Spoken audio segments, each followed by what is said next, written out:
दोस्तों आप पहुँचे हैं चंद्रेश्वर मठ और अब चलेंगे अंदर।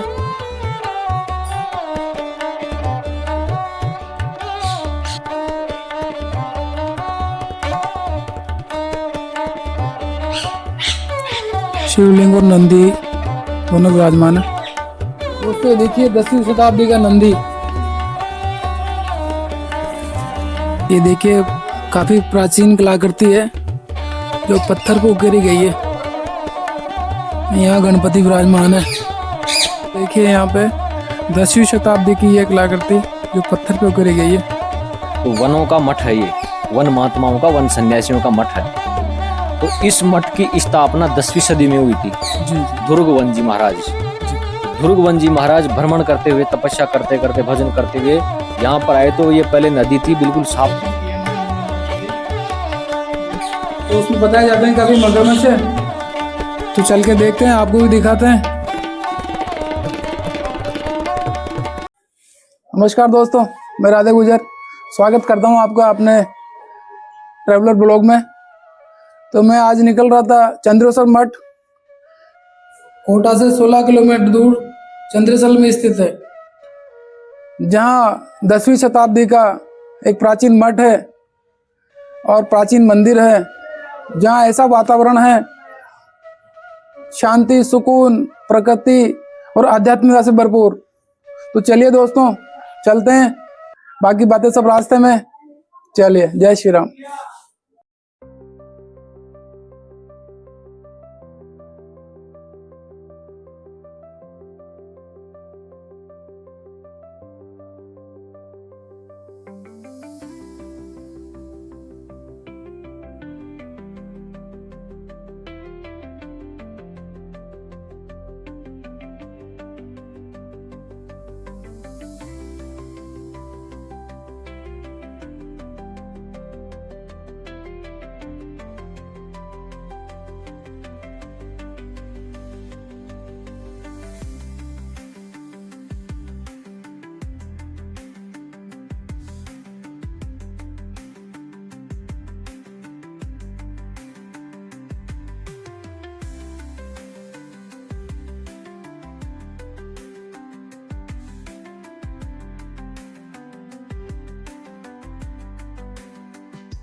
दोस्तों आप पहुंचे हैं चंद्रेश्वर मठ।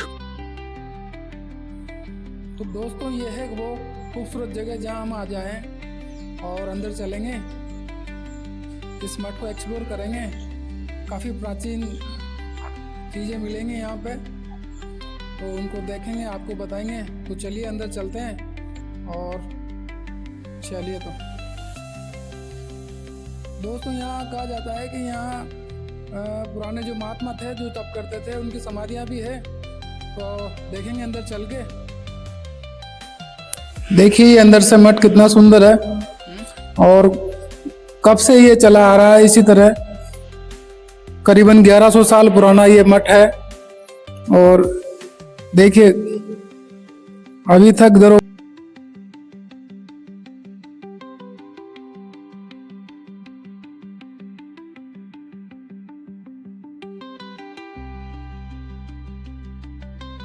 बात बना रहे आप। मैं राधे गुजर और हम आज यहाँ आए थे चंद्रेश्वर मठ, जो कि चंद्रेसल गांव में स्थित है। और आज हमारे साथ हैं यहाँ के महंत देवानंद जी महाराज। तो हम आज इनसे जानेंगे यहाँ का इतिहास पुराना। तो महाराज बताइए यहाँ का इतिहास, कितना साल पुराना मंदिर है ये है, मैं इसका थोड़ा विस्तार से, अगर आपको समय हो तो विस्तार से बताऊं। जी बिल्कुल बताइए। हमारे नागा सन्यासियों का नाम सुना होगा आपने? जी बिल्कुल सुना है सब। नागा सन्यासियों में 7 अखाड़े होते हैं जी, उसमें से एक है निरंजनी अखाड़ा, जी जिसको हम कह सकते हैं हाई प्रोफाइल अखाड़ा, जिसमें आपको अच्छे महात्मा मिलेंगे, डिग्रीधारी, अच्छे पढ़े लिखे, जो मतलब एक तरह से शिक्षित अखाड़ा है वो है निरंजनी अखाड़ा, उसकी एक शाखा है सिंहासनी मढ़ी। जी। तो सिंहासनी मढ़ी में 10 प्रकार के, मतलब हमारे जो से नागा सन्यासी 10 प्रकार के होते हैं। जी। गिरी, पुरी, भारती, सरस्वती, वन, अरण्य, सागर, तीर्थ, पर्वत, इस प्रकार से 10 प्रकार के सन्यासी होते हैं। उनमें से वन है हम। अच्छा जी। तो वनों का मठ है ये, वन महात्माओं का, वन सन्यासियों का मठ है। तो इस मठ की स्थापना 10वीं सदी में हुई थी। जी जी।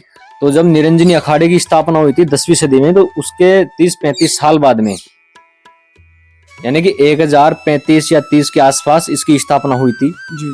तो उनमें जैसे हमारे हरिद्वार में हमारा अखाड़ा, तो वहां से हमारे जो महात्मा थे शुरुआत में, ध्रुगवन जी महाराज। जी। तो ध्रुगवन जी महाराज भ्रमण करते हुए, तपस्या करते करते, भजन करते हुए यहाँ पर आए। तो ये पहले नदी थी, बिल्कुल साफ सुथरी बहती थी। आजकल तो इसमें गंदा पानी आ गया। जी। तो साफ सुथरी नदी थी बिल्कुल। यहाँ पर जंगल था बहुत बड़ा, जी। शांत वातावरण था। उस जगह को देखकर यहाँ पर वे भजन करने लगे और रहने लग गए। जी। तो कहते हैं यहाँ के बारे में, कोई रानी थी तो उसको देश निखाड़ा मिल गया, क्योंकि उसका जो बच्चा था अपंग, यानी कि टेढ़ा मेढ़ा हो गया। अच्छा जी। उसको लेकर के वो भटकती भटकती यहाँ गई। तो महात्मा जी के दर्शन किए, महात्मा जी ने आशीर्वाद दिया। तो ऐसा कहते हैं कि बच्चा ठीक हो गया। जी जी। रानी वापिस चली गई राजा के पास। तो राजा ने चमत्कार देखा, तो राजा पूरे परिवार के साथ यहाँ आया और महाराज से प्रभावित होकर पूरा परिवार शिष्य बन गया। फिर महाराजा ने, यानी कि उस राजा ने महाराज के लिए मठ बनाया। जी जी। और हम क्या, शिव हैं तो शंभू को मानते हैं, शिव दल के सन्यासी हैं तो शिव भगवान को मानते हैं। इसलिए हमारे जो प्रथम देवता है मानने, वो शिव है। इसलिए उन्होंने फिर शिव मंदिर बना के दिया यहाँ पे जी। राजा ने, क्योंकि सन्यासी जो है शिव को मानते हैं। जी। ये शिव जी का मंदिर है। और ये जो 2-3 और मंदिर हैं वो राधे कृष्ण के थे। अभी तो इनमें मूर्तियां नहीं है, मतलब खंडर हो गए। और बाकी ये जो दिख रही है, ये समाधियां हैं, जीवित समाधियां। 3-4 तो इनमें जीवित समाधियां हैं। अच्छा जी। बाकी और भी बाहर भी समाधियां हैं। मठ के बाहर उधर समाधियां हैं, पीछे साधुओं की समाधियां समाधियां हैं। ये महात्माओं की समाधियां हैं, यानी 25 समाधियां यहाँ जिन्होंने पे, यहाँ तप किया। जिन्होंने तप किया। पीढ़ी दर पीढ़ी लगातार 17-18 पीढ़ी गुजर गई यहाँ पे। अच्छा जी। हाँ, 1000 साल पुराना मठ है ये, सन्यासियों का मठ है। इसमें 2-3 तो मंदिर भी हैं और 25 लगभग 23-25 समाधियां हैं महात्माओं की। 17-18 पीढ़ी गुजर गई महात्माओं की। अच्छा। एक के बाद एक के बाद एक के बाद ऐसे। ये इतिहास है इसका। चलो महाराज, बहुत बहुत धन्यवाद आपका, आशीर्वाद बना रहे आपका। और जो सन्यासी होते हैं, नागा सन्यासी, वो भगवान शिव के उपासक होते हैं। इसलिए यहाँ पर शिव मंदिर बना हुआ है। मुख्य शिव मंदिर है, बाकी और 4-5 मंदिर और भी बने हुए हैं। एक तरह से भव्य शोभा में खड़ा हुआ है। और इस मठ के नाम लगभग 750 बीघा जमीन है। वो आसपास के गांव में भी हैं और 300 बीघा के आसपास इस चंद्रेसल गांव में ही हैं, बाकी और अन्य गांव में हैं। और मठ काफी भव्य था। यहाँ पर पहले हाथी, घोड़े, ऊंट और गायें थी। काफी दूध हुआ करता था। यहाँ पर काफी अन्न होता था। तो अन्न को भंडारण करने के लिए यहाँ पर छोटे छोटे कुएं भी बनाए गए हैं। और यहाँ पर छाछ होती थी। और यहाँ पर घरट के वो जो होते थे पहले आटा पीसने के लिए बड़े बड़े, वो भी थे यहाँ पर। मतलब एक तरह से सौभाग्यशाली, भव्यशाली। और ये इस प्रकार से हमारा मठ था। इसको लोग बाग आते हैं, देखते हैं। अभी ये पुरातत्व के हिसाब से भी बहुत महत्वपूर्ण चीज़ है। यहाँ पर भी जो मंदिरों की जो पत्थर की बनावट है, ये बहुत तगड़ी शैली में बने हुए हैं।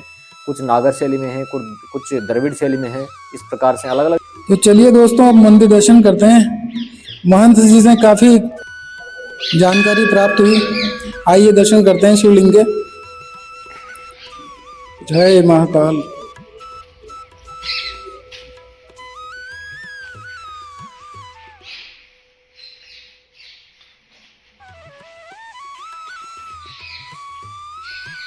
ये दर्शन किए हमने भोलेनाथ जी के। बहुत ही प्राचीन शिवलिंग है, 10वीं शताब्दी की।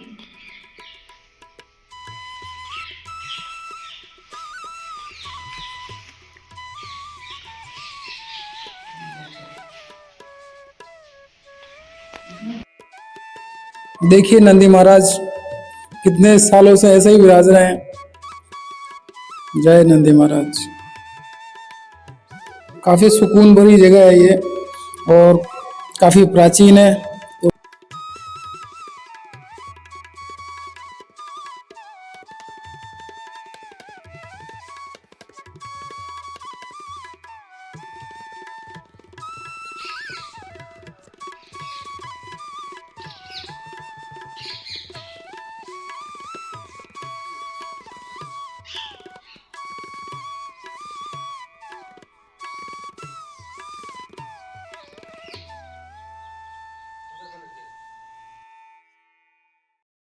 तो आइए दोस्तों, मैं आपको बताता हूँ कि महात्मा जब यहाँ रहा करते थे तो उनके अनाज भरने के लिए कुएं बनाए जाते थे। वो कुएं आज भी यहाँ पर हैं। ये देखिए कुआं, जहाँ अनाज का भंडारण रहा करता था।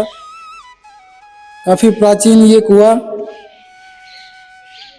करीबन 1100 सालों से है। ये देखिए गेट उसी टाइम के हैं। छोटी छोटी निकासियां हर समाधि पर हैं महात्माओं की। यहाँ करीबन 25 समाधियां हैं जो यहाँ महात्मा तप किया करते थे उनकी। तो दोस्तों, ये है महात्माओं की समाधि, जिसपे बहुत ही प्यारी कलाकृति उभरी हुई है।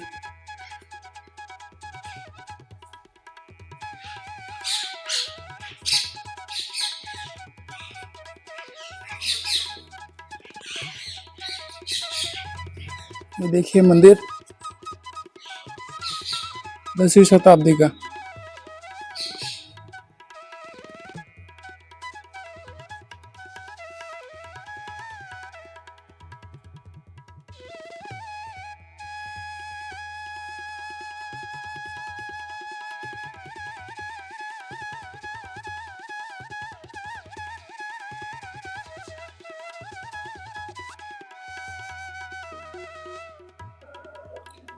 आइए देखिए, यहाँ समाधि के ऊपर शिवलिंग स्थापित है और एक नंदी भी बैठे हैं कई वर्षों से। बहुत ही सुंदर।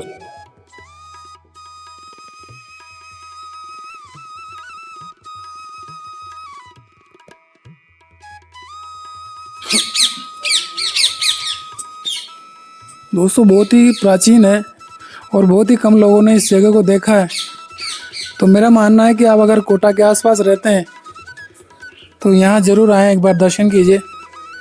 और एक मंदिर है यहाँ, देखो शिवलिंग है भोलेनाथ जी का, काफ़ी प्राचीन।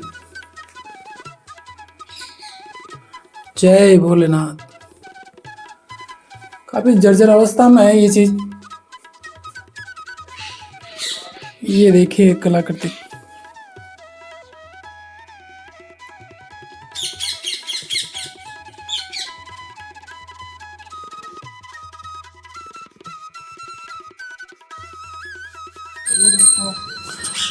आपको एक मंदिर और दिखाता हूँ। तो ये है माता जी का मंदिर, जो भी प्राचीन है, 10वीं शताब्दी से ही विराजमान है। जय माता रानी। देखिए मूर्त कितनी प्राचीन है दोस्तों।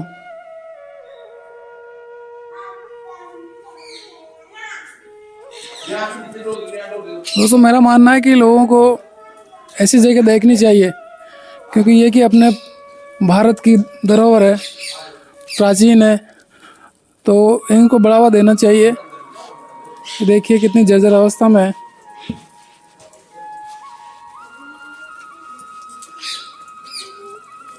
इस मठ की 700 बीघा के आसपास ज़मीन भी है,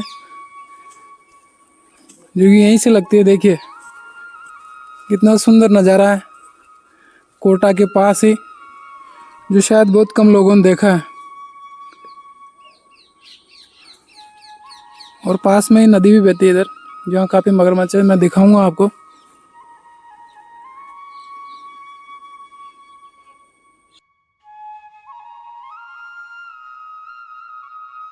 दोस्तों देखिए 10वीं शताब्दी का नंदी।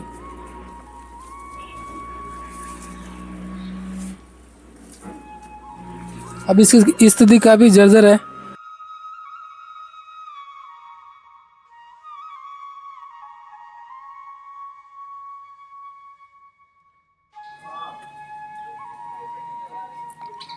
ये देखिए काफ़ी प्राचीन कलाकृति है, जो पत्थर पर उकेरी गई है। यहाँ गणपति विराजमान है।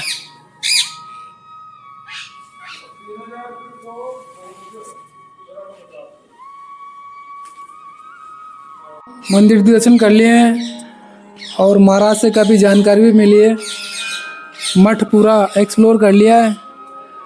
अब चलते हैं, सामने नदी है तो उसमें बताए जाते हैं काफ़ी मगरमच्छ है। तो चल के देखते हैं, आपको भी दिखाते हैं।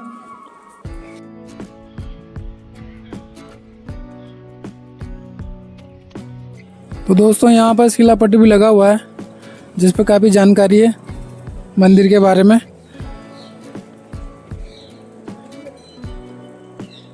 देखिए यहाँ पे 10वीं शताब्दी की ये कलाकृति जो पत्थर पे उकेरी गई है। एक माँ है, पास में बच्चा लेटा हुआ है ना।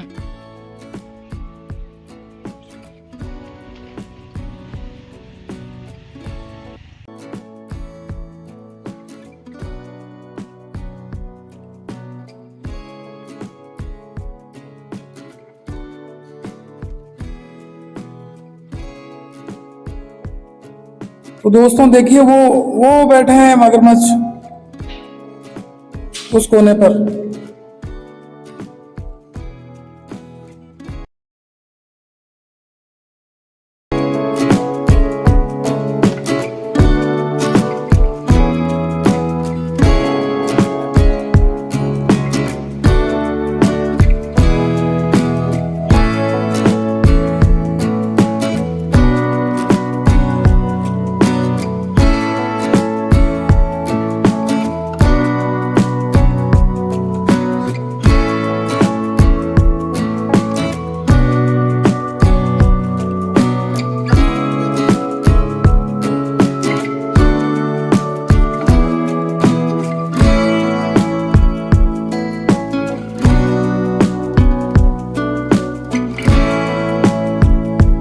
तो दोस्तों दर्शन कर लिए हैं शिवलिंग के। काफ़ी प्राचीन शिवलिंग थी 10वीं शताब्दी की, और पूरा मठ भी एक्सप्लोर कर लिया है। महाराज से काफ़ी जानकारी मिली है।